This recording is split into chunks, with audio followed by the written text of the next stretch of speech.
Hello दोस्तों, इस video में डिस्कशन करने वाले हैं शिक्षा के उद्देश्य, ज्ञान एवं पाठ्यचर्या। आपका सेकंड पेपर का मॉडल पेपर एग्जाम में पेपर कैसे आने वाला है, प्रश्नों का कठिनाई लेवल क्या रहेगा और किस किस टॉपिक से प्रश्न पूछे जाने की संभावनाएं ज़्यादा रहेंगी, तो उन सबको मेंशन करते हुए हमने एक ये मॉडल पेपर का वीडियो डिजाइन किया है जो कि आपकी परीक्षा में मदद करने वाला है। एक रिवीजन के तौर पर आपको इसको लेना है। पहली बात मैंने आपको बता दी है कि सिर्फ रिवीजन के तौर पर लेना है, सिर्फ इन्हीं प्रश्नों पर डिपेंडेड आपको नहीं रहना है, क्योंकि आपको पेपर ओवरऑल पास करना है। तो उसके लिए आपको इन प्रश्नों को रिवाइज कर लेना है और उससे पहले आपको क्या करना रहेगा, एक अपना जो मैराथन क्लास का वीडियो है, मैराथन क्लास का वीडियो चैनल पर लाइव हो चुका है, जाकर के आप देखिएगा, आपको ऊपर ही मिल जाने वाला है। और इस मैराथन क्लास का वीडियो का लिंक मैं नीचे डिस्क्रिप्शन में भी दे दूंगा। वीडियो के टाइटल पे आप क्लिक करेंगे, नीचे डिस्क्रिप्शन बॉक्स ओपन होएगा, वहाँ पर आपको लिंक मिल जाने वाला है। तो वहाँ से भी आप क्विकली जा करके जल्दी से वो वीडियो देख करके अपनी एग्जाम तैयारी करिएगा। सबसे पहले तो ओवरऑल अपनी तैयारी करनी है, फिर उसके बाद में इस वीडियो को देखना है ताकि आपको थोड़ा सा रिवाइज हो सके और पता लगे कि प्रश्नों का कठिनाई लेवल कितना रहेगा, वो बाकी सारी चीज़ें। और अभी मैंने ये वीडियो जो है वो कंप्लीट रिकॉर्ड कर दिया था, पर रिकॉर्डिंग में थोड़ा इशू आ गया और वो वॉइस रिकॉर्ड नहीं हो पाई किन्हीं कारणों की वजह से, तो ये दोबारा रिकॉर्ड करना पड़ रहा है। तो आप ये देखिए कि काफ़ी सारी एफर्ट्स लग जाते हैं, काफ़ी सारी मेहनत लग जाती है एक वीडियो पूरा आपके सामने लाने में। तो वीडियो को लाइक ज़रूर करा करिए और कोशिश करिए अपने दोस्तों के साथ में भी शेयर करें, अपने कॉलेज ग्रुप्स में भी शेयर करें, ताकि अपने दोस्तों की भी मदद हो सके उनकी पढ़ाई में। शेयर भी किया कीजिए वीडियोज़ को। पहले दोस्तों बात करते हैं आपके सेकेंड पेपर पूर्णांक 70 नंबर का पेपर है। 28 नंबर आपको पासिंग मार्क्स चाहिए और 27 या 25 से 27 के बीच में आपको प्रश्न देखने को मिलने वाले हैं और 3 घंटे का आपका एग्जाम पेपर ये रहने वाला है। मोस्ट इंपॉर्टेंट क्वेश्चंस की बात करते हैं और जो क्वेश्चन आपके हर बार एग्जाम में आ रहे हैं पिछले 4-5 सालों से, उन टॉपिक से यहाँ से क्वेश्चन लिया गया है और जो आपकी परीक्षा तैयारी में मदद करेंगे। पहला प्रश्न देखिए, शिक्षा का अर्थ अंतः शक्तियों का बाह्य जीवन से समन्वय स्थापित करना है, जोड़ना है अंतः शक्तियों का बाह्य जीवन से। यह कथन किस शिक्षाविद का है? तो इसका ध्यान रखना है कि हर्बर्ट स्पेंसर ने ये कथन दिया है। इसके बाद में दूसरा प्रश्न आता है रिपब्लिक पुस्तक के बारे में, और यहाँ पर प्लेटो के बारे में भी कई बार प्रश्न आपको आ जाएगा सीधा तौर पर, या प्लेटो की पुस्तक आपको पूछ लेगा कि रिपब्लिक पुस्तक के लेखक कौन है, तो प्लेटो आपको ध्यान रखना है। तीसरा प्रश्न है बुनियादी शिक्षा, गांधी जी के बारे में भी आपको बातें ध्यान में रखनी है। गांधी जी को लेकर के बड़ा प्रश्न भी आ सकता है और छोटे प्रश्न भी आ सकने के चांसेस ज़्यादा हैं, तो कोई ना कोई प्रश्न तो बुनियादी शिक्षा को लेकर के और गांधी जी को लेकर के आएगा। तो गांधी जी के बारे में भी आपको बातें ध्यान रखनी होगी कि बुनियादी शिक्षा के प्रवर्तक कौन है, गांधी जी। और बुनियादी शिक्षा में मतलब बुनियाद, बुनियाद से आप अर्थ लीजिए कि नींव मजबूत करना, बच्चे को इच्छा के अनुसार, उसकी रुचि के अनुसार विषय पढ़ा करके उसकी नींव मजबूत करके उसकी रुचि के अनुसार काम करा करके, तो वो बाकी सारी चीज़ें मैंने नोट्स वीडियोज़ में आपको बता रखी है, तो उससे आप थोड़ा सा रिलेट करने की कोशिश करिएगा और बुनियादी शिक्षा को अच्छी प्रकार से पढ़िएगा। इसके बाद में चौथा प्रश्न है करके सीखना, लर्निंग बाई डूइंग की बात आती है। करके सीखना अर्थात इंद्रियों के द्वारा ज्ञान प्राप्त करना। शिक्षा दर्शन को मानने वाले कौन थे, इस तरह से किसने कहा है, तो ये आपको ध्यान रखना है कि रूसो का ये कथन रहा है करके सीखना के बारे में।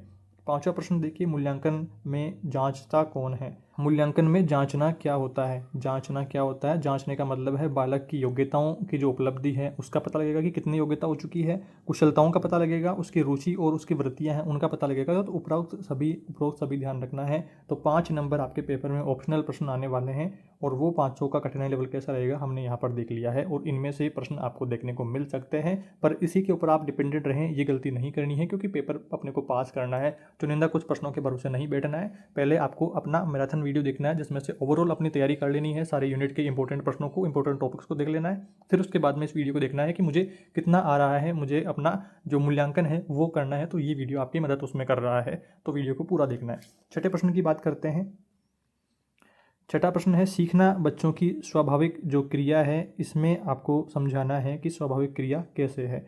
इसमें देखिए, सीखना बच्चों की स्वाभाविक क्रिया है, सीखने के तरीके और रुचियों का भी इस पर गहरा असर पड़ता है, गहरा प्रभाव पड़ता है। बच्चों को मौका मिले तो वे अपनी रुचि और कुछ अनुभव के अनुसार, बच्चे की खुद की रुचि और जिस काम को करने में उसका अनुभव है, उसको खुशी मिलती है, वो काम अगर वो करेगा तो आसानी से सीख लेगा। तो ये बात हो गई है। बच्चे चीज़ों को पहले मोटे तौर पर देखते हैं, उन्हें उलटते पलटते हैं, उसके साथ खेलते हैं और उसका तरह तरह से इस्तेमाल करके ढेरों बातें स्वयं पता कर लेते हैं। तो ये बात हो गई है। चीज़ों के बारे में बार बार इस्तेमाल और अनुभव को जगह देने से सीखना सिखाना क्या हो जाता है, आसान हो जाता है। बार बार अपन प्रैक्टिस करेंगे तो practice make a man perfect, ये बात आपको पता है। तो प्रैक्टिस से वो आसानी से चीज़ों को सीख लेता है, सीखना सिखाना आसान हो जाता है। स्वतंत्र चिंतन और सृजनशीलता की जड़ें दरअसल बच्चों की कल्पनाओं में ही छिपी होती है। सीखने सिखाने की प्रक्रिया मिलजुल कर काम करने का मज़ेदार अनुभव प्रदान करती है, और ये इस तरह से आपको सीखना बच्चों की स्वाभाविक क्रिया है। तो ये बात हो गई है। 7वां प्रश्न आता है NCF 2005 क्या है। NCF 2005 के बारे में आपको जरूर से पढ़ना है। इस पेपर में ही नहीं बल्कि आगे के पेपर में भी इससे प्रश्न आने के चांसेस ज़्यादा रहते हैं। इंपॉर्टेंट टॉपिक है आपकी DLED के लिए भी और रीट के लिए भी, तो ये जरूर से आपको याद रखना है। इसमें देखिए राष्ट्रीय पाठ्यचर्या की रूपरेखा, नेशनल करिकुलम फ्रेमवर्क इसका इंग्लिश में नाम होएगा फुल फॉर्म, और अगर फुल फॉर्म पूछता है तो राष्ट्रीय पाठ्यचर्या की रूपरेखा 2005, ये ध्यान रखना है फुल फॉर्म। और ये क्या होता है, यह पाठ्यचर्या के निर्माण हेतु दिशा निर्देश प्रदान करता है। सामाजिक न्याय और समानता के संवैधानिक जो मूल्य हैं इनके ऊपर आधारित एक धर्मनिरपेक्ष, समतामूलक, बहुलतावादी समाज के आदर्श से प्रेरणा लेते हुए शिक्षा के कुछ व्यापक उद्देश्य चिन्हित किए जाते हैं, जो कि निम्न है। कौन कौन से उद्देश्य चिन्हित होते हैं? विचार और कर्म की स्वतंत्रता, दूसरों की भलाई और भावनाओं के प्रति संवेदनशीलता होनी चाहिए, नई स्थितियों के लचीलेपन और रचनात्मक तरीके से सामना उनका करना आना चाहिए, लोकतांत्रिक प्रक्रिया में भागीदारी की प्रवृत्ति होनी चाहिए, आर्थिक प्रक्रियाओं तथा सामाजिक बदलाव में योगदान देने के लिए काम करने की क्षमता। ये कुछ आपको यहाँ पर उद्देश्य इसके ध्यान रखने हैं। इसके बाद में अगला प्रश्न आता है शिक्षा के अर्थ के बारे में। शिक्षा का अर्थ देखिए और इसके मुख्य उद्देश्य भी आपको याद कर लेने हैं। यहाँ पर देखिए सबसे पहले बात करते हैं शिक्षा के उद्गम को लेकर के। तो संस्कृत की शिक्ष धातु से इसका उद्गम हुआ, जिसका अर्थ क्या है? सीखना। प्रेरक रूप में जब ये प्रयुक्त होता है तो इसका अर्थ सिखाना भी हो जाता है। शिक्षा को अंग्रेजी में एजुकेशन कहा जाता है। यह लैटिन भाषा के एजुकेयर से निकला हुआ है, जिसका अर्थ क्या है? विकसित करना। तो शिक्षा का सीधा साधा अर्थ क्या लेंगे? सीखना, सिखाना या फिर विकसित करना। सीखना, सीख करके और फिर विकसित हो जाना। तो ये शिक्षा का अर्थ आप एक लाइन में अगर लिखेंगे तो ऐसा लिख सकते हैं। इसके बाद में उद्देश्य की बात करते हैं। शिक्षा के प्रमुख उद्देश्य: व्यक्तित्व का विकास, दक्षता का विकास, आत्म प्रकाशन, आत्म अभिव्यक्ति का बोध, सामाजिक जागरूकता एवं भागीदारी, नवीनता के प्रति स्वीकृति का भाव, वैज्ञानिकता एवं बौद्धिकता को प्राथमिकता, सहयोग, त्याग, संयम एवं स्वाधिकार के मूल्यों का विकास, सहिष्णुता, सामंजस्य एवं अव्यवस्था के विरोध के साहस के गुणों का विकास, सुनागरिकता के दायित्व का पालन, गतिशीलता एवं स्वोद्देश्य सक्रियता, राष्ट्र और मनुष्यता के प्रति आदर, प्रेम और जागरूकता। तो ये क्या हो गए? शिक्षा के उद्देश्य ध्यान में रखने हैं। इसके बाद में आपके सामने आता है जॉन डीवी के अनुसार एक परिभाषा आपको यहाँ पर ध्यान रखनी है। पारिभाषिक तौर पर अगर पूछा जाता है कि जॉन डीवी की परिभाषा देखिए तो ये इंपॉर्टेंट रहती है। शिक्षा अनुभवों की निरंतर पुनर्रचना के द्वारा जीने की प्रक्रिया है। अनुभवों की निरंतर पुनर्रचना के द्वारा जीने की प्रक्रिया को क्या कहेंगे? शिक्षा कहेंगे। जॉन डीवी के अनुसार की बात हो रही है। और यह व्यक्ति की उन सभी शक्तियों का विकास है जो पर्यावरण को नियंत्रित करने और उसकी संभावनाओं को पूर्ण करने में उसे समर्थ बनाती है। तो जॉन डीवी ने शिक्षा को क्या बताया है कि शिक्षा ग्रहण करने के बाद में मनुष्य पर्यावरण को नियंत्रित करना सीख पाएगा और संभावनाओं को पूर्ण करने की जो योग्यता है, जो काबिलियत है, वो हासिल कर पाएगा, समर्थ बन पाएगा। तो जॉन डीवी के अनुसार ये कुछ बातें ध्यान रखनी है। इसके बाद में अगला प्रश्न आता है 9वां प्रश्न। 9वां प्रश्न देखिए, रूसो की 2 प्रमुख जो पुस्तकें हैं, प्रसिद्ध पुस्तकें हैं, इनका नाम लिखना है। पहली है एमिल और दूसरी है सोशल कॉन्ट्रैक्ट। 2 पुस्तकों का नाम ध्यान रखना है। इसके बाद में 10वां प्रश्न आता है रूसो के अनुसार निषेधात्मक शिक्षा क्या है। निषेधात्मक शिक्षा भी इंपॉर्टेंट टॉपिक है, जरूर ध्यान रखिएगा। निषेधात्मक शिक्षा में देखिए रूसो के द्वारा निषेधात्मक जो शिक्षा है इसका प्रतिपादन किया गया, जिसका तात्पर्य नकारात्मक नहीं है बल्कि विद्यार्थी द्वारा स्वयं प्रत्यक्ष ज्ञान प्राप्त करने से है। स्वयं के द्वारा प्रत्यक्ष ज्ञान प्राप्त करना। रूसो का कहना क्या था कि वर्तमान शिक्षा मानव की मूल प्रवृत्तियों को नष्ट करती है, बच्चों को बड़े व्यक्तित्व और इसके जो कर्तव्य हैं उनका बोध कराती है, जिसमें शिक्षक लगातार सुधार की बातें करते हैं, अनुशासन बनाए रखने की चेतावनी देते हैं तथा बच्चों से गलती होने पर उन्हें दंड भी देते हैं। रूसो ने निषेधात्मक शिक्षा की व्याख्या करते हुए कहा कि बच्चों के शरीर का विकास करके शरीर के विभिन्न अंगों को ज्ञान प्राप्ति का माध्यम बनाया जाए, अर्थात ज्ञान विद्यार्थियों में पुस्तक द्वारा न होकर के शरीर की जो विभिन्न इंद्रियां हैं इनके माध्यम से होना चाहिए। जो लर्निंग बाय डूइंग है, करके सीखना, उन सब को लेकर के भी आप यहाँ पर बातें जोड़ सकते हैं कि करके सीखना पर बल दिया गया, सिर्फ किताबी ज्ञान पर ही बल ना दिया गया। तो ऐसी कुछ बातें यहाँ पर आप मेंशन करिएगा। इसके बाद में अगला 11वां प्रश्न देखिए, कर्मिक शिक्षण विधि के सिद्धांत का प्रतिपादन किसके द्वारा किया गया और इसके प्रमुख तत्व क्या है। तो ये जो है श्री अरविंद ने इसका प्रतिपादन किया, कर्मिक शिक्षण विधि का। और इसके जो तत्व हैं वो देखिए, पहला तत्व है करके सीखना, लर्निंग बाय डूइंग, और विद्यार्थी का सहयोग देना इसमें सिखाया गया, और विद्यार्थी की स्वतंत्रता, प्रेम और सहानुभूति का प्रदर्शन, विद्यार्थी की रुचियों का अध्ययन, शिक्षा का माध्यम मातृभाषा, विद्यार्थी के निजी प्रयास और निजी जो अनुभव हैं इनको प्रोत्साहन दिया गया, विषयों की प्रकृति के अनुसार विद्यार्थियों की शक्तियों का प्रयोग भी किया गया। तो ये इसके तत्व हो गए हैं कर्मिक शिक्षण विधि के। इसके बाद में 12वां प्रश्न देखिए, प्रकृतिवाद का अर्थ क्या है और इसको वर्गीकृत भी करना है। प्रकृतिवाद के अर्थ से आपको यहाँ पर समझना है कि इसका अर्थ प्रकृति को मूल तत्व बनाने वाले सिद्धांतों से है। प्रकृति को मूल तत्व बनाने वाले सिद्धांतों से इसका अर्थ आपको लेना है। सामान्यतः वनस्पति और भौतिक पदार्थों से संयुक्त स्वरूप को प्रकृति मान लिया जाता है। जैसे पहाड़, जंगल, वायु, अग्नि आदि को हम क्या मान लेते हैं? प्रकृति। पर इसके साथ ही जिसे हम प्राण, जीवन आदि कहते हैं, तो ये भी प्रकृति का ही हिस्सा है, प्रकृति से ही उत्पन्न है। तो प्रकृतिवाद के बारे में ये बात हो गई है। अब सवाल आता है, प्रकृतिवाद को वर्गीकृत करने को लेकर के भी बात हुई थी, तो वर्गीकृत कैसे करेंगे? 3 प्रकार आपको ध्यान रखने हैं। पदार्थवादी प्रकृतिवाद, यंत्रवादी प्रकृतिवाद, तीसरा है जैविक प्रकृतिवाद। अगर समय रहता है आपके पास तो इनके बारे में और डिटेल में आप पढ़ सकते हैं, बट एटलीस्ट इनके नाम जरूर याद रखिएगा कि प्रकृतिवाद 3 प्रकार का होता है। पदार्थवादी प्रकृतिवाद, यंत्रवादी प्रकृतिवाद और जैविक प्रकृतिवाद। तो ये 3 प्रकार हो गए हैं। इसके बाद में अगला प्रश्न 13वां प्रश्न आता है यथार्थवाद। पहले हमने देखा प्रकृतिवाद और अब आपको यहाँ पर आता है यथार्थवाद। दोनों आपको ध्यान रखने हैं। यथार्थवाद क्या है, इसके प्रकार भी समझाइए। तो यथार्थवाद देखिए, रियलिज्म, यथार्थ, रियल, जो हमारी आंखों के सामने घटना घटित हो रही है तो वो रियल हो गई, वो यथार्थवाद हो गया। तो इस तरह से थोड़ा सा आपको लिंक करने की कोशिश करनी है। यथार्थवाद वह सिद्धांत है जो यह मानता है कि वस्तुओं का अस्तित्व है और विचार या प्रत्यय पर आधारित ये नहीं है। यथार्थ अथवा वास्तविक होने के कारण ही हम उसके बारे में विचार कर पाते हैं, करते हैं। विचार शून्य से उत्पन्न नहीं होता, अतः सुख दुख आदि के अनुभव यथार्थ वस्तु से संपर्क के परिणाम है, स्वप्न देखना अथवा कल्पना के नहीं है। तो ये यथार्थवादी का मतलब रियल बातों के ऊपर फोकस करने के ऊपर बात करी गई है, रियलिज्म, आपको ये ध्यान रखना है। अब इसके प्रकार देख लेते हैं। तो 2 प्रकार आपको ध्यान रखने हैं, एक तो प्राचीन यथार्थवाद और एक वैज्ञानिक यथार्थवाद। एक तो क्या हो गया, प्राचीन यथार्थवाद, और दूसरा वैज्ञानिक यथार्थवाद। पहला प्राचीन यथार्थवाद क्या रहेगा कि जो सृष्टि और सृष्टिकर्ता के वास्तविक मानता है, प्रकृति जगत में शिक्षा अथवा अनुकूलन की क्षमता का विकास करता है। तो प्राचीन बातें को लेकर के बात हुई, और वैज्ञानिक को लेकर के जो कि गतिशील अथवा प्रवाह में है, स्थिर नहीं है, उनकी बात हुई। अतः परिवर्तन एवं अस्थिरता वैज्ञानिक यथार्थवाद के महत्वपूर्ण घटक है। यथार्थ को यथार्थ में प्रस्तुत करना यथार्थवाद का मूल आशय भी आपको ध्यान रखना है। यथार्थ को यथार्थ में प्रस्तुत करना यथार्थवाद का मूल उद्देश्य। अगला 14वां प्रश्न आता है कि पाठ्यचर्या की प्रक्रिया और उसके सोपान आपको बताने। देखिए, यहाँ तक वीडियो अपना रिकॉर्ड हो चुका था, पर वो जो ऑडियो रिकॉर्डिंग में थोड़ी सी प्रॉब्लम आ गई थी, तो ऑडियो रिकॉर्ड नहीं हो पाया। उस वजह से अब ये सारा सिस्टम दोबारा से रिकॉर्ड करना पड़ रहा है। तो काफ़ी सारी जो मेहनत है वो लग जाती है एक वीडियो के पीछे, ये भी आपको देखना होगा। लाइक ज़रूर करिए अगर आपको थोड़ी सी भी मदद मिल रही है अपनी परीक्षा तैयारी को लेकर के। और चैनल पर नए हैं तो सब्सक्राइब जरूर करें, अपने दोस्तों के साथ में भी शेयर करें, चैनल को ज़्यादा से ज़्यादा शेयर करें। 14वां प्रश्न है पाठ्यचर्या की प्रक्रिया व उसके प्रमुख सोपान आपको समझने हैं, याद करने हैं। पाठ्यचर्या का टॉपिक भी इंपॉर्टेंट रहता है। पाठ्यचर्या के 4 तत्व होते हैं। ये चारों तत्व एक दूसरे से जुड़े हुए रहते हैं, संबंधित रहते हैं, एक दूसरे को प्रभावित भी करते हैं। पाठ्यचर्या के निर्माण और कार्यान्वयन के दौरान इसके संबंध को ध्यान में रखा जाना अपेक्षित है, रखा जाना जरूरी है। इस तरह से आप लीजिए। और 4 वो तत्व कौन कौन से हैं उनके बारे में ये बात करते हैं। पहला है उद्देश्य या फिर लक्ष्य। उद्देश्य या फिर लक्ष्य, इसमें देखिए समाज और राष्ट्र की आकांक्षाओं पर आधारित होता है। कार्यक्रम के लक्ष्य और उद्देश्य की रूपरेखा दर्शाते हैं और लक्ष्यों के रूप में व्यक्त करते हैं। तो उद्देश्य और लक्ष्य बात हो गई। दूसरा है विषय वस्तु। विषय वस्तु में देखिए पाठ्यक्रम की सामग्री ज्ञान की निकायों के रूप में विभाजित है। उदाहरण के लिए हिंदी, गणित, विज्ञान और सामाजिक विज्ञान। ज्ञान के मौजूदा सिद्धांतों के आलोक में निर्धारित किया जाता है। व्यावसायिक और तकनीकी वैचारिक कारणों को पूरा करना होता है। तो ये विषय वस्तु इसकी हो गई है। और शिक्षण विधा की अपन बात करते हैं। शिक्षण विधा में देखिए इसके अंतर्गत अधिगम अनुभवों का चयन किया जाता है, जिसके निम्न तरीके हैं।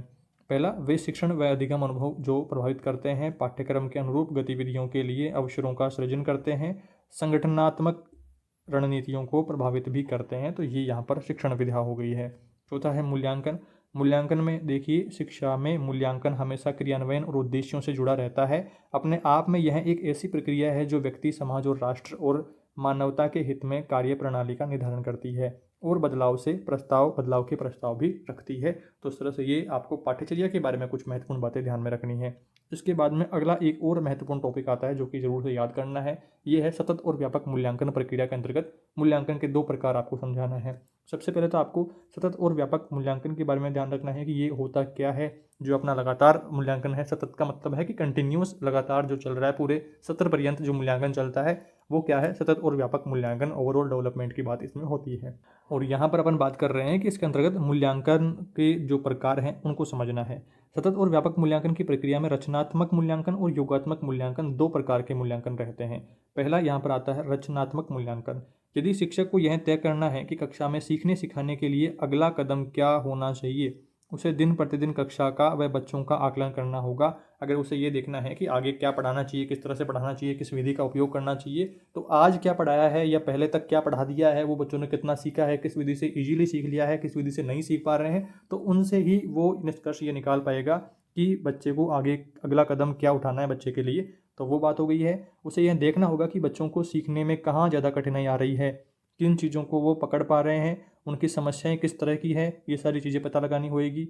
और उसके बाद में देखिए, जाहिर है कि ये समस्याएं हर विद्यार्थी की अलग अलग होंगी, इसलिए शिक्षक को हर एक विद्यार्थी, हर एक बच्चे से उसका व्यक्तिगत आकलन करना होएगा, ताकि शिक्षक के द्वारा उसकी मदद करी जा सके। उसकी कठिनाई जो है, विशेष कठिनाइयाँ, इनको समझते हुए उसे प्रेरित भी कर सकें।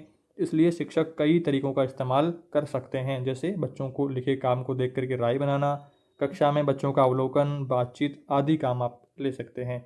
यह आकलन अध्यापक के मन में चलता है, परंतु आकलन को और अधिक बेहतर रूप भी दिया जा सकता है, जैसे बच्चे के दैनिक काम पर टिप्पणी देना, बच्चे के बारे में डायरी, नोट, रिपोर्ट बनाते रहना आदि सभी आकलन रचनात्मक आकलन के रूप में है। यह सब शिक्षण प्रक्रिया को लगातार आवश्यकता के अनुसार ढालने में जहां शिक्षक को मदद करते हैं, वही बच्चे को लगातार सीखने में भी मदद करते हैं। तो ये बात यहाँ पर हो गई है। दूसरा आकलन की बात करते हैं, योगात्मक आकलन। इसमें देखिए, योगात्मक आकलन की बात आती है तो यहाँ पर आता है, इसमें सीखने की स्थिति में विषय में टिप्पणी लेखन और ग्रेड का निर्णय रचनात्मक आकलनों से प्राप्त सूचनाओं, समेकित जांच पत्रकों में किए गए कार्य की समीक्षा तथा पोर्टफोलियो में संकलित सामग्री के आधार पर किया जाता है। अर्थात शिक्षण की एक निश्चित अवधि के बाद में जब पाठ्यक्रम का कोई खास हिस्सा पूरा हो जाए, तब तक समयांतराल पर समय समय पर देखा जाता है और बच्चों ने इस दौरान, इस टाइम पीरियड के बीच में कितना सीख लिया है, इसके ऊपर नज़र रखी जाती है। यही क्या है, योगात्मक मूल्यांकन है। यह माना जाता है कि इस बिंदु तक सीखे गए का वह योग है। साधारणतः इस तरह के आकलन में अंक अथवा ग्रेड या अंक दिए जाते हैं, जैसे ABCD जो भी ग्रेड मिलती है वो। और इस तरह से ये बात हुई है आकलन मूल्यांकन को लेकर के। और सतत एवं व्यापक मूल्यांकन की उपयोगिता को लेकर के प्रश्न रहता है। सतत और व्यापक मूल्यांकन खुद एक ओवरऑल जो बड़ा टॉपिक है, काफ़ी बड़ा टॉपिक है, इसको जरूर से याद करना है। आपके प्रश्न आने वाला है, या तो आपके संक्षेप में इसको पूरा वर्णन करने को लेकर के आ सकता है, या फिर इसकी उपयोगिता या छोटे छोटे प्रश्न भी यहाँ से बन सकते हैं। तो आपको जरूर से इसके बारे में जरूर से पढ़ लेना है। सतत और व्यापक मूल्यांकन दो प्रकार से उपयोगी है, एक तो बच्चों के लिए और एक है शिक्षक के लिए। तो सबसे पहले बात करते हैं बच्चों के लिए किस प्रकार से उपयोगी है। तो मूल्यांकन लगातार बच्चे को उसकी प्रगति से अवगत करवाता रहता है कि बच्चे ने कितना सीख लिया है, और सीखने के लिए प्रेरित भी करता है कि मुझे अब और कितना सीखना है, या मैं किस लेवल पर हूँ, अब आगे मुझे क्या क्या चीज़ें फॉलो करनी पड़ेगी, किस तरह से एक टाइम टेबल पूरा फॉलो करना पड़ेगा, क्या सारी चीज़ें मुझे और सीखनी है। तो वो सारा चीज़ें यहाँ पर मूल्यांकन से हो पाएगी। बालक की आवश्यकता के अनुरूप विविध उपचारात्मक शिक्षण योजनाएं बनाई जाएंगी। अपने को कोई टॉपिक समझ नहीं आ रहा है तो उसके लिए अगर विधि सही काम नहीं आ रही है तो विधि बदलेंगे, या फिर तरीका बदलेंगे, या फिर टॉपिक को समझने का जो दृष्टिकोण है वो सारी बदलेंगे कि किस प्रकार से कोई टॉपिक समझ में नहीं आ रहा है तो उसको समझने के क्या प्रयास किए जाएँ। तो उन सब पर भी काम कर पाएंगे। बालकों की उपलब्धि पर सकारात्मक अभिमत और प्रोत्साहन भी दिया जाएगा कि कितना सीख लिया है, तो प्रोत्साहन को लेकर के बात आएगी। बालकों को अपनी पसंद के क्षेत्र में योग्यता और प्रतिभा का प्रदर्शन करने के अवसर भी मिलेंगे। बालक स्वयं जान पाते हैं कि उन्हें किस क्षेत्र या विषय में और सीखने की आवश्यकता है। तो ये बालक के लिए बहुत उपयोगी है। और अब बात करते हैं शिक्षक के लिए कितना उपयोगी है सतत और व्यापक मूल्यांकन। प्रत्येक बालक महत्वपूर्ण है, अपने ज्ञान का निर्माण स्वयं करता है। अध्यापक की भूमिका सहयोगकर्ता की है। अध्यापक की भूमिका क्या है, सिर्फ सहयोगकर्ता की। बच्चे को क्या सीखना है वो बच्चा खुद ही सीखेगा, बस शिक्षक उसमें सहयोग करेगा, सीखने में मदद करेगा। बिना भेदभाव के सभी बालकों को शिक्षा देना अति महत्वपूर्ण है, भेदभाव नहीं करना है। आकलन मूल्यांकन का स्वरूप भी ऐसा होना चाहिए जिससे प्रत्येक बालक को सहज व समान विकास के अवसर मिले, बालक को किसी प्रकार ठेस न पहुंचे आदि तमाम तथ्यों के मद्देनजर हमें आकलन मूल्यांकन का क्षेत्र व प्रकार सुनिश्चित करना होगा, क्योंकि बालक सर्वाधिक महत्वपूर्ण है। शिक्षा बालक के लिए, बालक शिक्षा के लिए नहीं है। शिक्षा बालक के लिए है, बालक शिक्षा के लिए नहीं है। तो वो आपको देखने वाली बात रहेगी कि तमाम जो तथ्य हैं इनको मद्देनजर रखना है और आकलन मूल्यांकन का क्षेत्र व प्रकार सुनिश्चित करना होगा। तो ये सारी शिक्षक की जिम्मेदारियां रहती है। तो ये सारी बात आपको यहाँ पर इसकी उपयोगिता में ध्यान रखना है। अब अपना अगला प्रश्न आता है 17वां प्रश्न, शिक्षा की प्रक्रिया जॉन डेवी के अनुसार कौन कौन सी है और इसकी भूमिका भी स्पष्ट करनी है। शिक्षा की प्रक्रिया जॉन डेवी के अनुसार, जॉन डेवी के अनुसार शिक्षा एक क्या है, सामाजिक प्रक्रिया है। जॉन डेवी के अनुसार शिक्षा सामाजिक प्रक्रिया है। शिक्षा भावी जीवन के लिए तैयारी नहीं वरन स्वयं जीवन है। शिक्षा को स्वयं जीवन बताया है जॉन डेवी ने। डेवी के अनुसार शिक्षा की प्रक्रिया आयाम में शिक्षक की महत्वपूर्ण भूमिका होती है। जॉन डेवी के अनुसार शिक्षा की प्रक्रिया के 3 आयाम होते हैं, शिक्षक, शिक्षार्थी और समाज। जॉन डेवी के अनुसार शिक्षा के 3 आयाम आप यहाँ पर ध्यान रखिए। इस तरह से डायग्राम से आप समझ सकते हैं कि शिक्षक एक हो गया ऊपर, समाज हो गया और विद्यार्थी, तीनों आपस में जुड़े हुए हैं। ये बात आप रखिए कि तीनों आपस में प्रभावित होते हैं, आपस में जुड़े हुए होना जरूरी है, एक दूसरे के बिना दूसरे का अस्तित्व नहीं है। तो इस तरह से आप समझ सकते हैं, इस तरह से और उदाहरण देकर के आप बता सकते हैं। इसके बाद में देखिए, शिक्षक को विद्यार्थी के लिए वातावरण में ऐसे परिवर्तन करने चाहिए जो विद्यार्थी के विकास में मददगार हों। शिक्षा की प्रक्रिया आयाम में विद्यार्थी की भूमिका भी काफ़ी महत्वपूर्ण होती है। वह जिज्ञासु, सामाजिक, संरचनात्मक, रचनात्मक, स्वयं को अभिव्यक्त करने वाला होता है। शिक्षा की प्रक्रिया आयाम का तीसरा बिंदु समाज काफ़ी महत्वपूर्ण है। यह विद्यार्थियों को उचित सामाजिक जो वातावरण है वो प्रस्तुत करता है, वो उपलब्ध करवाता है। विद्यार्थी को सामाजिक वातावरण में समायोजित होने के लिए सामाजिक कार्यों में प्रतिभागी होने पर ध्यान दिया जाता है। तो ये बातें यहाँ पर आपको ध्यान रखनी है जॉन डेवी के अनुसार शिक्षा के अंतर्गत। इसके बाद में 18वां प्रश्न आता है, सुकरात के अनुसार शिक्षा के उद्देश्य और विधियों का वर्णन आपको करना है। या फिर प्रश्न इस तरह से आ सकता है कि सुकरात के दर्शन शिक्षा के सिद्धांत क्या हैं, इस तरह से भी आ सकता है। तो ये इसका उत्तर भी सेम ही रहने वाला है, प्रश्न को घुमा करके पूछा जा सकता है। इसमें देखिए आगे बात करते हैं, यूनान के महान दार्शनिक सुकरात का जो जन्म है वो हुआ 470 ईसा पूर्व एथेंस के एक निर्धन परिवार में हुआ। महत्वपूर्ण वाद विवादों को लेकर के विभिन्न प्रकार के विषयों, युद्ध, राजनीति, विवाह, प्रेम, मित्रता, धर्म, विज्ञान, कला, कविता, नीति, दर्शन इत्यादि में सुकरात की गंभीर अभिरुचि रही। सुकरात युवकों से जीवन के अर्थ उद्देश्य पर विचार करता रहता था, उन्हें अपने अज्ञान का अनुभव करवाता था तथा उनके अंदर ज्ञान के दबे पड़े बीजों को क्रियाशील बनाता था। उसकी शिक्षा पूरी तरह आचार पर केंद्रित थी। उनके मत में जीवन और सिद्धांत को किसी भी तरह अलग नहीं किया जा सकता था। सुकरात घूम घूम कर सभी को सिखाते थे, सद्गुण धन से पैदा नहीं होता बल्कि सद्गुणों से धन पैदा होता है। सुकरात का यह मानना था कि शिक्षा व्यक्ति के अंदर छिपी हुई है और क्षमता है जिसको बाहर निकालने का एक माध्यम है। शिक्षा जो व्यक्ति के अंदर छुपी हुई क्षमताएं हैं इनको बाहर निकालने का माध्यम है। तो ये कथन किसका था, सुकरात ने ये कथन कहा। तो ये बात यहाँ पर सार ध्यान रखना है इसका। और इसके बाद में शिक्षा के उद्देश्य सुकरात के अनुसार, तो यहाँ पर देखिए सुकरात का उद्देश्य व्यक्ति का नैतिक उत्थान करके उसको चरित्रवान मानव बनाना था। उसमें मन में ज्ञान ही सद्गुण है, ज्ञान से ही व्यक्ति स्थायी, आत्मसंयमी, दयावान, साहसी गुणों का विकास करता है। उसने स्पष्ट रूप से कहा था कि ठीक करने के लिए ठीक सोचना जरूरी है, ठीक करने के लिए ठीक सोचना जरूरी है। तो ये कथन किसका था, सुकरात का।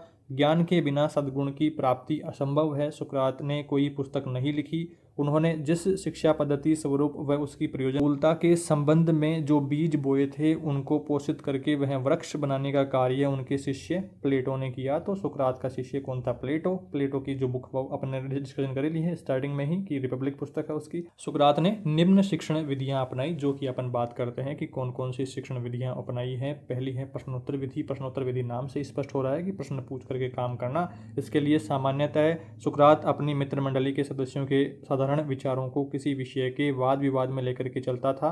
उन विचारों का दैनिक समस्याओं से संबंध होता था। उनकी भलीभांति परीक्षा करने के पश्चात सुकरात ऐसे निष्कर्षों पर पहुंचता था जहां उसके सही सही आधारों का पता लग जाए। वह ऐसे उपयुक्त व्यवहारिक जो उदाहरण है वो दिया करता था जिसके उसके विचारों को सरलता से समझा जा सके। साधारण जो विचार देगा, व्यवहारिक अगर उदाहरण देगा तो आसानी से समझ पाएंगे अपने व्यवहार से जुड़े हुए। सुकरात अपनी प्रश्नात्मक जो कुशलता है इसके लिए बहुत प्रसिद्ध रहे हैं। वह संबंधित समस्या के विषय में लोगों के विचार पूछते थे, उन्हें ध्यान से सुनते थे और फिर विभिन्न प्रकार के प्रश्न पूछते थे। प्रश्नों के माध्यम के द्वारा वह उपस्थित समस्या के पीछे निहित जो गहन तथ्य हैं इन तक पहुंच जाते थे। तो ये प्रश्नोत्तर विधि हो गई है। दूसरी विधि है संदेहात्मक विधि। संदेहात्मक विधि में देखिए, संदेह को सुकरात ज्ञान प्राप्ति के लिए प्रारंभिक बिंदु मानते थे। वे हर विषय के प्रति अपनी अनभिज्ञता व्यक्त करते थे कि मुझे इसके बारे में जानकारी नहीं है, उसकी सत्यता पर संदेह करते थे कि ये सत्य कैसे है, मतलब कि सवाल जवाब खूब करते थे। वह इस पद्धति का प्रयोग दूसरे व्यक्तियों के मत को जानने के लिए करते थे कि मुझे कुछ भी नहीं आता है, आप ही इसको डिटेल में समझाइए। तो अनजान बन जाते थे, अनभिज्ञ बन जाते थे। तो संदेहात्मक विधि ये हो गई है। तीसरे नंबर पर है संवाद मूलक विधि। संवाद मूलक विधि सुकरात ज्ञान के लिए परस्पर विचार विमर्श करना, बहस करना, तर्क वितर्क करना इत्यादि को महत्वपूर्ण मानते थे। उनकी मान्यता थी कि बिना संवाद के ज्ञान की प्रक्रिया पूर्ण नहीं होती है। ये हो गई संवाद मूलक विधि। अगली है आगमन निगमन विधि। आगमन निगमन विधि में देखिए, सुकरात ने अनुभव को प्राप्ति का मूल स्रोत माना है। वह समस्या से संबंधित अनेक घटनाओं और तथ्यों को संकलित करते थे, एक जगह पर इकट्ठा करते थे। उनमें से सामान्य विशेषताओं वाले तथ्यों को पृथक करके, अर्थात विषय तथ्यों के आधार पर वह सामान्य परिभाषाओं की परीक्षा करता था। विशेष तथ्यों की सामान्य अभिव्यक्ति को वह आवश्यक मानता था। तो ये बात यहाँ पर आगमन निगमन विधि में हो गई है। और अब बात करते हैं निगमनात्मक विधि के बारे में। भी बातें आपको ध्यान रखनी है कि सुकरात की दृष्टि में सामान्य निष्कर्षों के लिए विशेष तथ्यों को होना आवश्यक है। ये क्या हो गई? निगमनात्मक विधि। शिक्षा प्राप्ति में जब हम सामान्य से विशेष की ओर प्रस्थान करते हैं तो वह निगमनात्मक पद्धति के अंतर्गत आया जाता है। तो ये निगमनात्मक विधि। इस तरह से 5 विधियाँ आपको यहाँ पर ध्यान रखनी है। अगला महत्वपूर्ण प्रश्न आता है रविंद्रनाथ टैगोर के शिक्षा दर्शन को स्पष्ट करते हुए। रविंद्रनाथ टैगोर का शिक्षा दर्शन, इसके स्पष्ट करते हुए विद्यालय के स्वरूप और पाठ्यक्रम की समालोचना आपको करनी है। मोस्ट इंपोर्टेंट प्रश्न है। इसमें देखिए, टैगोर का शिक्षा दर्शन की बात करते हैं। सबसे पहले टैगोर के अनुसार व्यक्ति का विकास रूढ़ियों, प्रथाओं व रूढ़िगत सिद्धांतों से मुक्त वातावरण में ही संभव है। यह बात उनके शिक्षा के प्रति परिवर्तित होते हुए दृष्टिकोण में देखी जा सकती है। टैगोर ने अनुभव किया कि मनुष्य और समाज निरंतर पूर्णता की खोज कर रहा है तथा इस पूर्णता की प्राप्ति शिक्षा द्वारा ही हो सकती है। उसमें व्यक्तिवादी प्रवृत्ति प्रबल रही है। उसका विचार था कि प्रत्येक व्यक्ति को पूर्ण स्वतंत्रता और आनंद का अनुभव होने देना चाहिए। टैगोर ने मनुष्य को ईश्वर की सर्वोत्तम कृति माना तथा कहा कि मनुष्य में ईश्वरीय शक्ति प्रतिबिंबित होती है। टैगोर की आस्था जीवन के शाश्वत मूल्यों तथा सत्यम शिवम सुंदरम में थी। शाश्वत मूल्य क्या रहा? सत्यम शिवम सुंदरम में थी। वे आत्मा के अमृत्व की बात हो रही है और स्वातंत्र्य में भी विश्वास रखते थे। तो आत्मा के अमृत्व और स्वातंत्र्य की बात ध्यान में रखनी है। इसके बाद में अगला यहाँ पर बात आती है कि आपको टैगोर का मानना क्या था इस बारे में, कि शिक्षा की इमारत खड़ी करना मात्र व्यवस्थापक व शिक्षक का ही दायित्व नहीं है, इसे विद्यार्थी भी साथ मिलकर के साझा सृजनात्मकता रखते हुए आगे बढ़ाने के काम करते हैं, आगे बढ़ाना चाहिए। इस तरह से बात हो गई है। टैगोर ने स्वतंत्रता को बहुत अधिक महत्व दिया है। इसमें 3 प्रकार की स्वतंत्रता उनके विचारों में व्याप्त हुई है। पहली है मस्तिष्क की स्वतंत्रता, दूसरी हृदय की स्वतंत्रता, तीसरी है इच्छा तत्व की स्वतंत्रता। तो 3 स्वतंत्रता के बारे में आपको ध्यान रखना है टैगोर के अनुसार। इसके बाद में आगे टॉपिक आता है टैगोर के विद्यालय स्वरूप के बारे में बात करते हैं। देखिए, टैगोर ने कला को शिक्षा के बहुत नज़दीक माना है। हस्तशिल्प उनके विद्यालय शांति निकेतन में शिक्षा का एक मूलभूत विषय था। यहाँ सभी बच्चों को एक न एक व्यवसाय सीखना अनिवार्य था। एक अन्य प्रमुख गतिविधि के अंतर्गत कृषि ऋण, सिंचाई, अन्न भंडार आदि के लिए समितियाँ गठित थी। ग्रामीणों से अपेक्षा थी कि वे अपनी आय बढ़ाने के लिए ग्रामोद्योग अपनाएं।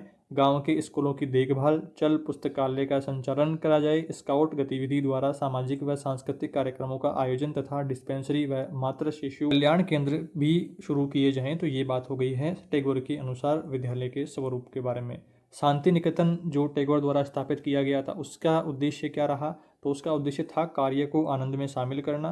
पिकनिक, संगीत, नाट्य, सामाजिक धार्मिक समारोह, यहाँ की नियमित गतिविधियाँ भी इसमें सम्मिलित थे। तो ये उद्देश्य शांति निकेतन का। टैगोर का पाठ्यक्रम की जब बात आती है तो टैगोर का पाठ्यक्रम देखिए। पहला बिंदु, टैगोर का जो पाठ्यक्रम है इसका स्वरूप उतना ही व्यापक होना चाहिए जितना कि शिक्षा का स्वरूप व्यापक है। तो उस तरह से पाठ्यक्रम का स्वरूप भी व्यापक होना चाहिए। पाठ्यक्रम का प्रयास संपूर्ण व्यक्तित्व के विकास के लिए होना चाहिए, ओवरऑल डेवलपमेंट की बात होनी चाहिए। उन्होंने ऐसे पाठ्यक्रम का समर्थन किया जो हमारे दिन प्रतिदिन के जीवन से संबंधित हो, जो हमारे जीवन को सही ढंग से जीने में मदद करे, हमारे जीवन में दिन प्रतिदिन काम आने वाली बातें हों। पाठ्यक्रम को व्यवहारिक बनाने के उद्देश्य टैगोर ने पाठ्य पुस्तिका का निर्माण किया जो सामान्य पुस्तकों से भिन्न रही। टैगोर ने स्वयं इसके क्षेत्र अध्ययन की संज्ञा भी दी। वे विद्यालय के वातावरण को भी पाठ्यक्रम का अंग मानते हैं, जिसका शिक्षा योजना में महत्वपूर्ण स्थान रहा है। तो ऐसी कुछ बातें यहाँ पर आपको ध्यान रखनी है टैगोर की शिक्षा के अंतर्गत। वह शिक्षा के स्वरूप क्या हैं, शिक्षा का उद्देश्य बौद्ध परंपरा के अनुसार और इसका स्वरूप क्या है। बौद्ध परंपरा में शिक्षा के उद्देश्य सबसे पहले बात करते हैं। पहला उद्देश्य आता है बौद्ध परंपरा के अनुसार शिक्षा बोधि प्राप्त करने का माध्यम है। बोधित्व उच्च चरित्र चिंतन मनन तथा आत्मिक विकास का माध्यम है, पहला बिंदु। दूसरा बिंदु है बौद्ध परंपरा का मूल प्रयोजन जो है व्यक्ति को दुखों से छुटकारा दिलाने में है, शिक्षा उसकी प्राप्ति का यथेष्ट माध्यम है। तीसरा उद्देश्य आता है मध्यम मार्ग आधारित शिक्षा का उद्देश्य अतिवादी दृष्टियों और उससे जनित हट धर्मिता तथा संकीर्णता से मुक्त करती है। बुद्ध का आदर्श आत्मदीपो भवः अर्थात अपना प्रकाश स्वयं बनो की शिक्षा हमें समस्त प्रकार से पूर्वाग्रहों से मुक्त होने में सहायता करती है, अपना प्रकाश स्वयं बनो के आदर्श को मानते हुए। इसके बाद में अगला उद्देश्य है अष्टांग मार्ग का सीधा संबंध मानव के नैतिक उत्थान व चारित्रिक मूल्यों के निर्माण से है। शिक्षा का भी उद्देश्य विद्यार्थी का चारित्रिक विकास है। इसके बाद में छठा उद्देश्य आता है शिक्षा उच्च चिंतन मनन व तर्क की क्षमता का विकास करने का माध्यम है। तो ये बात यहाँ पर उद्देश्य को लेकर के हो गई है। और अब हम बात करते हैं बौद्ध परंपरा में शिक्षा के स्वरूप को लेकर के।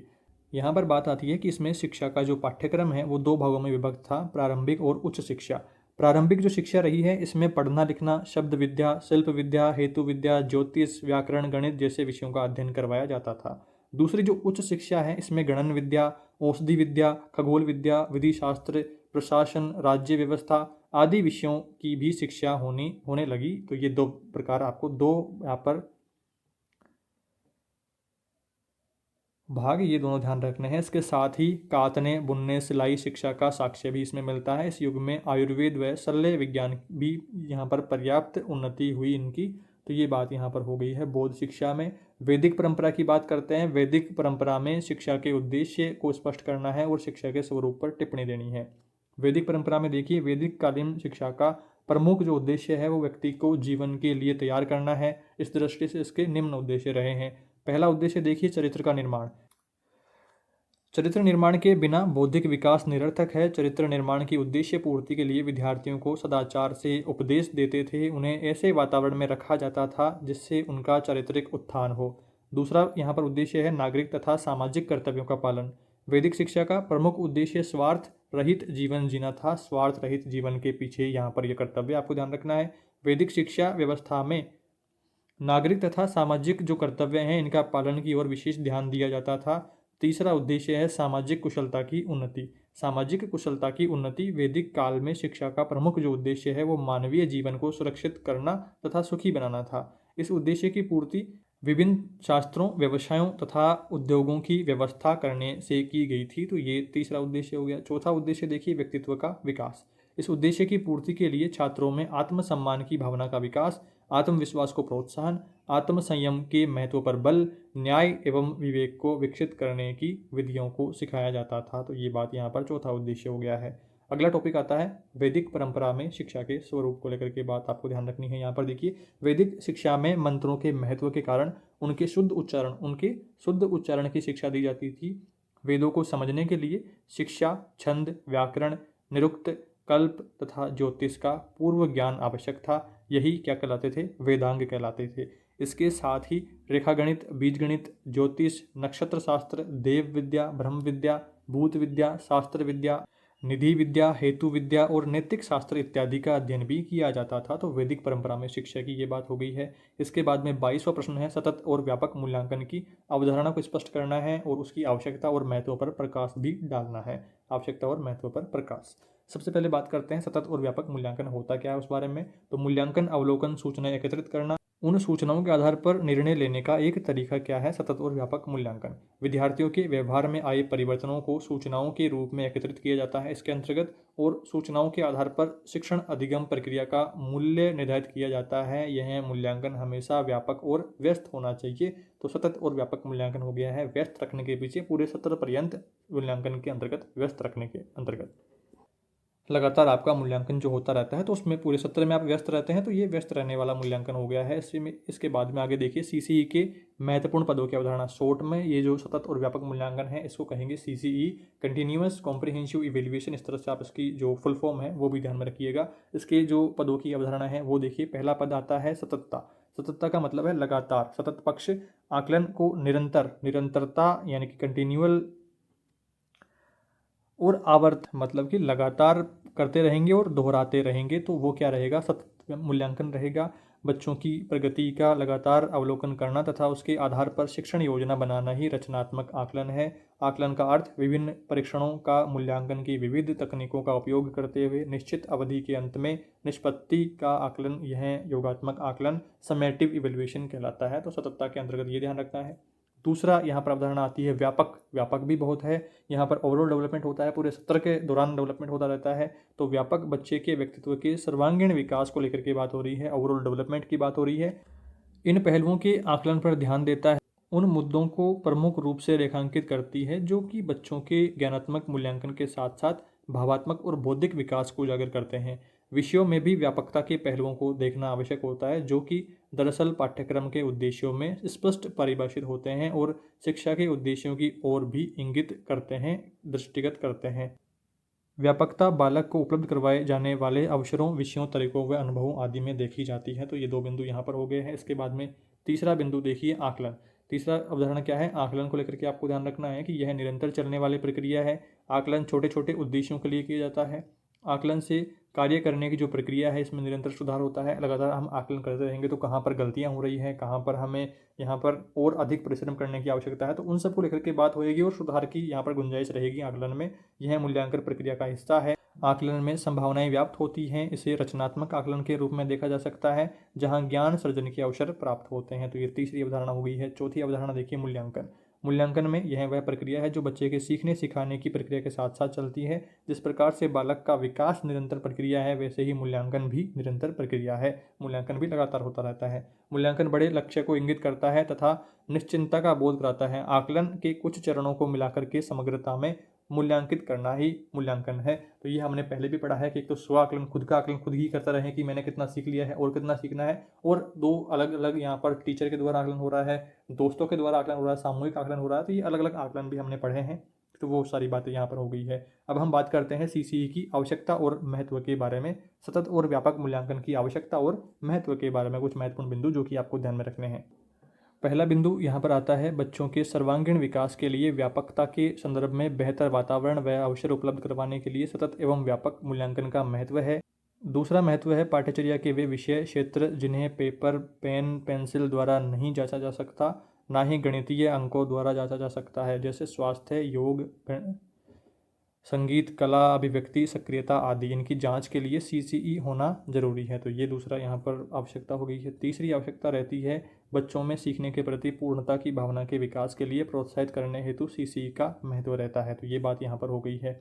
इसके बाद में चौथा बिंदु आता है बच्चे की आवश्यकता और रुचि के अनुसार उसकी सहभागिता तथा सक्रियता को मापने हेतु सतत और व्यापक मूल्यांकन जो है इसकी ज़रूरत रहती है। इसके बाद में पांचवा बिंदु आता है बच्चों में नकल करने की जो प्रवृत्ति है और रटने की जो प्रवृत्ति है इसको समाप्त करने तथा सृजनशीलता एवं व्यावहारिकता को प्रोत्साहित करने के लिए सतत और व्यापक मूल्यांकन की जरूरत हमें रहती है। इसके बाद में छठा बिंदु देखिए परीक्षा के व्यापक भय को दूर करने के लिए सतत और व्यापक मूल्यांकन की महती आवश्यकता है। तो ये कुछ महत्व यहाँ पर आवश्यकताओं को लेकर के हमने बात कर ली है।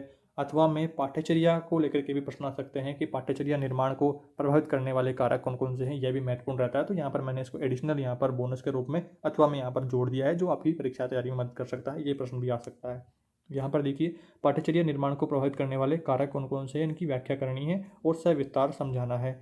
पाठ्यचर्या निर्माण को प्रभावित करने वाले कारक किस तरह से आपको हेडिंग डालनी है, अंडरलाइन करना है, फिर उसके नीचे वाली लाइन से आपको पॉइंट डालकर शुरू करना है। पहले तो राजनीतिक कारक, पॉलिटिकल जो फैक्टर्स हैं उनकी बात करते हैं। शिक्षा को राजनीतिक गतिविधियाँ भी माना जाता है। राष्ट्रीय विचारधारा और दार्शनिकता का शिक्षा प्रणाली पर जबरदस्त प्रभाव रहा है क्योंकि राजनीतिक लक्ष्यों, विषय वस्तु, सीखने के अनुभवों और शिक्षा में मूल्यांकन के तरीकों को निर्धारित और परिभाषित करती है। आमतौर पर पाठ्यक्रम सामग्री और उसकी जो व्याख्या है वो राजनीतिक विचारों को बहुत प्रभावित करती है। तीसरा बिंदु यहाँ पर देखिए, कार्मिकों की भर्ती में भी राजनीतिक विचारों की भागीदारी होती है। शिक्षा का जो वित्त पोषण है जो राजनीति से प्रभावित है, जो बजट पास होता है वो भी राजनीति से बहुत प्रभावित होता है। शैक्षिक संस्थानों में प्रवेश और परीक्षा प्रणाली भी राजनीति से बहुत प्रभावित होती है। जान पहचान का मतलब कोई पहचान का है तो उसको पहले एडमिशन दे देंगे, पहले उसका काम कर देंगे। अगर नॉर्मल बच्चा है तो फिर उसको काफ़ी सारी दिक्कतों का सामना करना पड़ेगा। तो ये राजनीति यहाँ पर प्रभावित कर देती है। और दूसरे कारक की अब आगे बात करते हैं, सामाजिक कारक, सोशल फैक्टर क्या है। इसमें देखिए, पाठ्यचर्या निर्माण में लक्ष्यों और उद्देश्यों को लेकर के समाज की अपनी अपेक्षाएं होती हैं जिन पर विचार किया जाना चाहिए। पाठ्यचर्या का निर्धारण करने वालों के लिए यह जरूरी है कि वे पाठ्यचर्या का निर्धारण करने के दौरान उन सामाजिक अपेक्षाओं को भी ध्यान में रखें।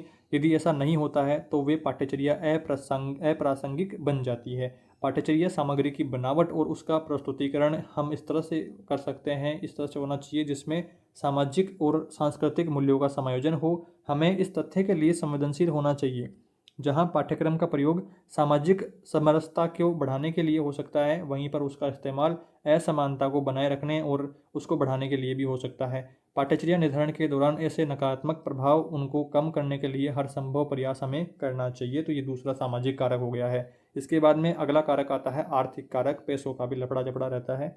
इसमें देख लीजिए, फैक्टर में इकोनॉमिक जो फैक्टर रहता है शिक्षा के संबंध में, आर्थिक नियोजन का बहुत महत्व है। शिक्षा के वित्त पोषण का एक उद्देश्य मानव संसाधन का विकास और देश की आर्थिक दशा में सुधार हेतु योगदान कितना करना है, तो वो सारी चीज़ें भी है। उद्योग के लिए आवश्यक जो कौशल हैं उनका ज्ञान और जो विचार हैं और जो आधार हैं उनका विकास कक्षा में होना चाहिए। तो ये बातें हो गई हैं विषयों के सैद्धांतिक पक्ष को जानने के साथ साथ प्रायोगिक अनुभवों की। एक अध्यापक को कक्षा में बेहतर शिक्षण अधिगम प्रक्रियाएं इनकी ज़रूरत होती है और इनसे ज़रूरत होती है कि कक्षा में निम्नलिखित वस्तुओं की आपूर्ति होए, जैसे पुस्तकें, चौक, डस्टर, मानचित्र और चार्ट, उपकरण, विज्ञान के प्रयोगों के लिए रासायनिक पदार्थ आदि की बात यहाँ पर आ गई है। तो इस तरह से ये आर्थिक कारक भी ध्यान रखना है। इसके बाद में आता है पर्यावरण किस तरह से प्रभावित करता है। तो इस कारक में देखिए, समय के साथ लोग अपने पर्यावरण और प्राकृतिक संसाधनों के प्रति असंवेदनशील होते जा रहे हैं। इसका प्रभाव हवा, पानी और धरती पर भी पड़ रहा है।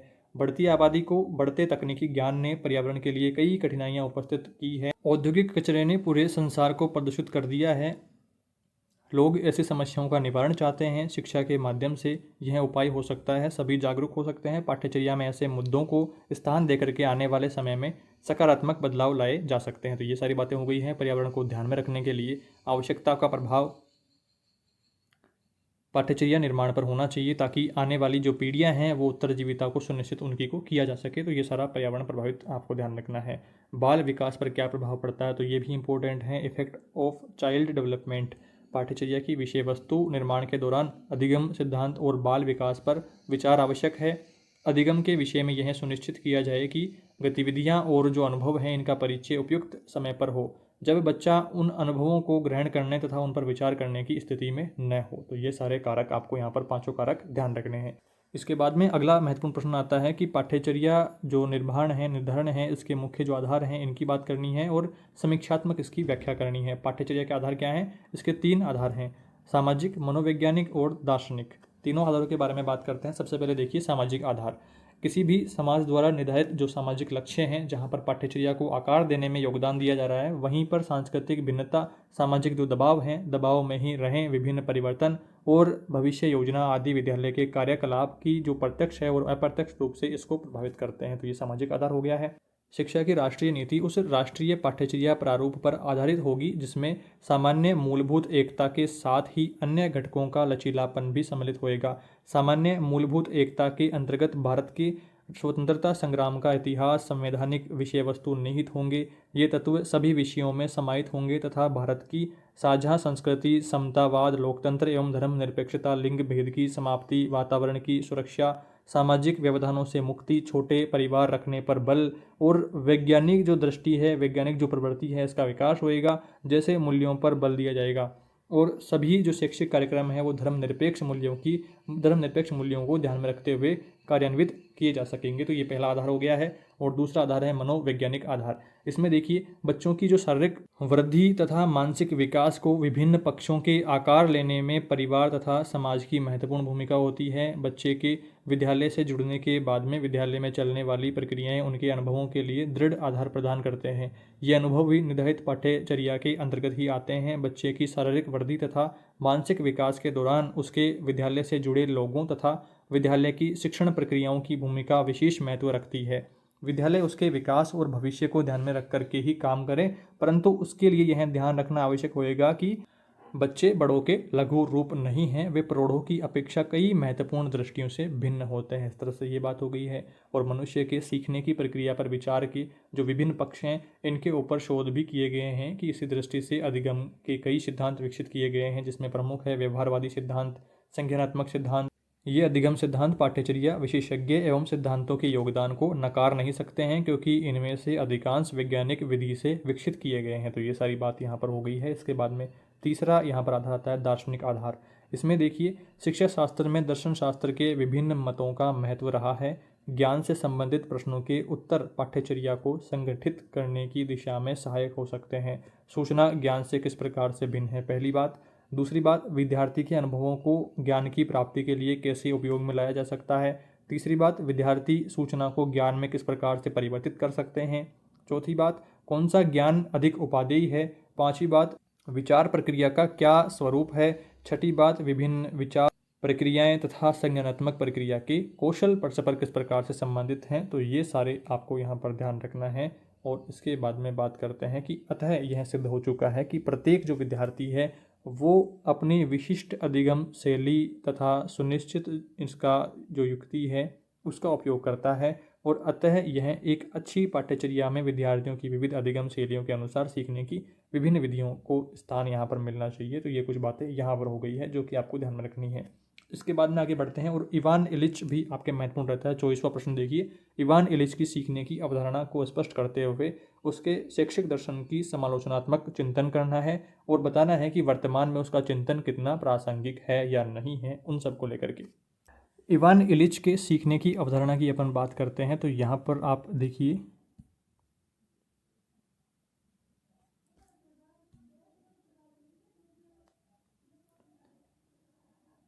कि शिक्षा के इतिहास में शिक्षा की विभिन्न जो अवधारणाएं हैं इनका विकास हुआ, लेकिन शिक्षा व्यवस्था में विद्यालयी व्यवस्था को पूर्ण रूप से समाप्त करने की जो अवधारणा थी, इसका अस्तित्व इवान इलिच द्वारा रचित पुस्तक डी स्कूलिंग सोसाइटी पुस्तक इवान इलिच की रचना है। ये आपको ध्यान रखना है। इंपॉर्टेंट 1 नंबर का प्रश्न भी यहाँ से अलग से आ सकता है कि डी स्कूलिंग सोसाइटी पुस्तक किसके द्वारा लिखी गई। तो ये मैंने यहाँ पर हाईलाइट कर दिया है इसको। और आगे देखिए, इसमें इस अवधारणा को आधार बनाया गया कि विद्यालय बाजारू व्यवस्था का एक रूप है, जिसमें पाठ्यक्रम एक उत्पादक के रूप में छात्र रूपी उपभोक्ता को एक निश्चित दाम पर बेचा जाता है। पाठ्यक्रम क्या है, एक उत्पादक है, और छात्र क्या है, उपभोक्ता है, खरीदार है। इसको उचित दाम पर, निश्चित दाम पर बेचा जाता है। इलिच के अनुसार विद्यालय अपनी वास्तविक भूमिका निभाने में असफल रहा। यही कारण है कि विद्यालय बच्चों को उनकी जिज्ञासा, आवश्यकताओं के अनुरूप ज्ञान न देकर के अपने उद्देश्य की पूर्ति में ज्ञानार्जन कर रहे हैं। उपभोक्ता रूपी बच्चे अपने ज्ञान से समाज की सेवा न करके बदले में अपने ज्ञान की बाजार में कीमत लगाते हैं। तो इस तरह से ये अलग सिस्टम हो रहा है। और इवान इलिच की शैक्षिक जो दर्शन है, इसमें आपको ध्यान रखना है कि इवान इलिच का शिक्षा दर्शन में क्या ध्यान रखना है। इसमें देखिए, इवान इलिच ने अपनी पुस्तक डी स्कूलिंग सोसाइटी के माध्यम से अपने विचार प्रतिपादित किए। वह जो शिक्षा को संस्थागत बनाने के विरोधी थे, स्कूल कॉलेजों के विरुद्ध थे। इसका तर्क था कि जहां शिक्षक पर सरकार और प्रशासन का नियंत्रण हो, वो विद्यार्थी शिक्षक के अधीन हो, वहां विद्यालयों में न न्याय होगा न अधिगम होगा, क्योंकि शिक्षक अनुदेशन सामग्री को बंडल के रूप में प्रमाण पत्र के साथ में देते हैं। तो इस तरह से उनका कथन आपको ध्यान रखना है। इवान इलिच ने बाल्यावस्था को शैशव अवस्था, किशोर अवस्था तथा युवा अवस्था से अलग माना है। पहले बच्चे किशोर अवस्था में विद्यालय जाते थे। औद्योगिक क्रांति ने बाल्यावस्था के बच्चों को भी विद्यालय भेजने के लिए विवश किया और विद्यालयी शिक्षा बाल्यावस्था के विद्यार्थी का हिस्सा बन गई। अधिकतर बच्चे बाल्यावस्था का आनंद नहीं ले पाते हैं। वे शैशवावस्था से सीधे किशोर अवस्था में पहुंचते हैं, क्योंकि विद्यालय उनको बाल्यावस्था में किशोर अवस्था वाली क्रियाएं करवाते हैं। जिस तरह से आप उदाहरण के लिए ले सकते हैं कि 9th की आपकी पढ़ाई ना करवा करके सीधा 10th पढ़ा देते हैं, बोर्ड क्लास की पढ़ाई करवा देते हैं 1 साल पहले से ही। या फिर 11th की पढ़ाई ना करा करके सीधा 12th की पढ़ाई करा देते हैं कि बोर्ड क्लास है आगे 12th, तो उसकी पढ़ाई को लेकर के आप उदाहरण ले सकते हैं। इवान इलिच का कहना रहा कि हम में से अधिकतर व्यक्ति स्वयं का बचपन जिए ही नहीं, अतः विद्यालयों को समाप्त करने से शैशवावस्था व किशोरावस्था के बीच में बाल्यावस्था रहेगी। इवान इलिच कहते हैं कि शिक्षक गरीब को पढ़ाने का अधिक प्रयास नहीं करते हैं। ऐसे गरीब अभिभावकों जो अपने बच्चों को पढ़ाना चाहते हैं तो गरीबों की मदद नहीं की जाती है, सिर्फ पैसे लूटने का काम किया जाता है। तो इस तरह से इनका कथन रहा है। और आगे इवान इलिच के चिंतन की वर्तमान में प्रासंगिकता को लेकर के बिंदु ध्यान में रखने हैं कि इवान इलिच एवं उसके जो समर्थक रहे हैं उनके द्वारा किए गए विचार वास्तविकता पर आधारित होने के कारण उसे नकार पाना संभव नहीं है। एक्चुअल में रियलिटी आप भी जानते हैं कि अगर आप 9th क्लास में हो और आपको सीधा 10th पढ़ाएंगे तो उसमें आपका विकास यहाँ पर हो पाने की संभावनाएं काफ़ी कम रहेगी, या 1 साल का आपका जो डिस्टेंस है वो निकल जाएगा, आपका बचपन निकल जाएगा, बाल्यावस्था निकल जाएगी। और उसके अलावा पैसों पर फोकस करना, शिक्षा को पैसों जो व्यापार है शिक्षा का वो बना देना, गरीब जो परिवार है, गरीब बच्चा है तो उसकी मदद ना करना, तो ये सारी चीज़ें भी रहेंगी। तो ये इनकी बातों को आप नकार नहीं सकते हैं। उनके विचारों की पक्ष विपक्ष के दोनों जो पहलू हैं इसको निष्पक्ष भाव से देखने की आवश्यकता है। यह बात सही है कि विद्यालय अपना एकाधिकार रखते हैं, परंतु शिक्षा केवल विद्यालय तक सीमित नहीं है। यहाँ तक कि जो विद्यालय केवल परंपरागत पाठ्यक्रम, शिक्षण विधियाँ व पास करने के तरीकों को अपनाए हैं, वे वास्तव में समाज के लिए शिक्षा के उद्देश्यों को पूरा नहीं कर रहे हैं। हालांकि विद्यालयों में जाने से बच्चों के भविष्य को और अच्छा बनाने के अवसर भी प्राप्त हो रहे हैं, परंतु विद्यालयों के माध्यम से सभी को शिक्षित करना संभव नहीं है। अतः सभी को समान अवसर एवं शिक्षा प्राप्ति के लिए वैकल्पिक या अनौपचारिक शिक्षा की व्यवस्था आज के समाज की जरूरत है। इलिस द्वारा प्रतिपादित डी स्कूलिंग जो प्रत्यय है इसको व्यापक अर्थों में लागू करने की आवश्यकता है। तो ये सारी बात यहाँ पर हो गई है इवान इलिच के बारे में। अगला महत्वपूर्ण प्रश्न आता है मानसीकरण से आप क्या समझते हैं। पाउलो फ्रेरे यहाँ पर आएगा। पाउलो फ्रेरे के अनुसार किस प्रकार से संवाद और आलोचनात्मक चिंतन के द्वारा व्यक्ति का मानसीकरण संभव है। पाउलो की शिक्षण विधि एवं पाठ्यक्रम को दृष्टिगत रखते हुए आपको समझाना है। तो महत्वपूर्ण प्रश्न रहता है मानसीकरण को लेकर के। बड़ा प्रश्न भी आ सकता है इस तरह से निबंधात्मक, या छोटे प्रश्न के रूप में टुकड़ों में भी यह प्रश्न पूछा जा सकता है, तो ध्यान से आपको समझ लेना है। इसमें देखिए सबसे पहले बात करते हैं मानसीकरण का अर्थ क्या है। मानसीकरण को अर्थ को लेकर के बात करेंगे। मानसीकरण का तात्पर्य सिर्फ मनुष्य होने से नहीं है। यहाँ मनुष्य होने से मतलब है दूसरों के साथ में और दुनिया के साथ में संबंध में जीना है। यह तभी संभव होएगा जब मनुष्य शिक्षा के द्वारा अपने आप को पहचाने, जिसके द्वारा वह अपनी क्षमता और स्वतंत्रता का आलोचनात्मक और सृजनात्मक रूप से उपयोग में ला सके, उपयोग कर सके। तो ये मानसीकरण हो गया है। व्यक्ति का मानसीकरण कैसे होएगा या किन बातों को ध्यान में रखना होएगा, उसके लिए देखिए निर्वासन के दौरान उनके द्वारा लिखी गई पुस्तक पेडागोजी ऑफ द ऑफरेस्ट उत्पीड़ितों का शिक्षा शास्त्र, इसमें शिक्षा के क्षेत्र में ही नहीं बल्कि दर्शन, विज्ञान, अर्थशास्त्र, समाजशास्त्र, राजनीति तक को इसमें प्रभावित किया गया है। इसका आधारभूत विचार यह रहा कि जिस समाज में प्रभुत्वशाली अभिजनों का एक अल्पतंत्र बहुसंख्यक जनता पर शासन करता है वह अन्यायपूर्ण और उत्पीड़नकारी समाज होता है। ऐसे समाज की व्यवस्था मनुष्यों को वस्तुओं में बदल करके उन्हें अमानुषिक बनाती है।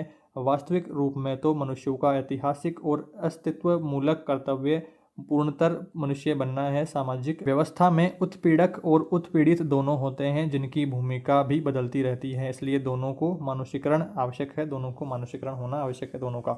किंतु उत्पीड़ितों का अस्तित्व चूंकि प्रभुत्व पर भी निर्भर होता है, वे प्रभुत्व को त्याग नहीं सकते हैं बल्कि उसे कायम रखने का प्रयास करते हैं और इस प्रयास में अमानुषीकरण बढ़ता है।